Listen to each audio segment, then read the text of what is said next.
Untuk membangun integrasi dan juga koordinasi dalam penegakan syariat Islam di Kota Banda Aceh, Dinas Syariat Islam Kota Banda Aceh mengadakan penguatan dai dan mustasib Gampung. Kegiatan ini diikuti 55 orang dai dan juga 90 orang muhtasib dari 90 kampung yang ada di Banda Aceh. Alhamdulillah, alhamdulillahirabbil alamin. Wassalatu wassalamu ala sayyidina Muhammad. Berbagai permasalahan sosial yang muncul di Gampung memerlukan pengawasan yang intens dari masyarakat. Apalagi Banda Aceh saat ini sedang berusaha mewujudkan Banda Aceh gemilang dalam bingkai syariat.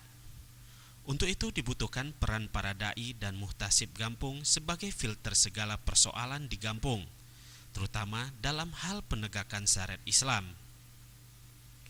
Kepala Dinas Syariat Islam Kota Banda Aceh Alizar mengatakan, kegiatan penguatan dai dan muhtasib Gampung tersebut merupakan program kerja Dinas Syariat Islam Kota Banda Aceh, khususnya di bidang dakwah yang bertujuan untuk menguatkan posisi para dai dan muhtasib Gampung agar dapat lebih berperan aktif dalam menegakkan syariat Islam. Keberadaan para dai dan muhtasib Gampung merupakan perpanjangan tangan Dinas Syariat Islam untuk membantu percepatan pelaksanaan syariat Islam di Gampung. Selain itu, dai dan muhtasib juga diharapkan mampu menjadi motivator penggerak syariat Islam di Gampung.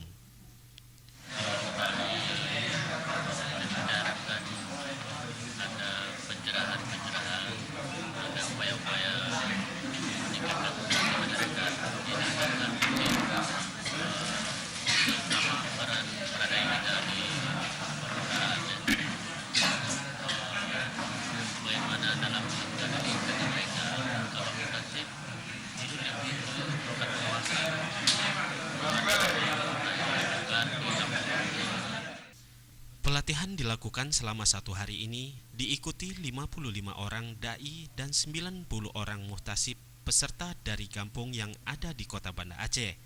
Sedangkan narasumbernya terdiri dari berbagai unsur, seperti Satpol PP dan WH, unsur Dinas Syariat Islam Kota Banda Aceh, dan dari dai Kota Banda Aceh. Tim Liputan Aceh TV.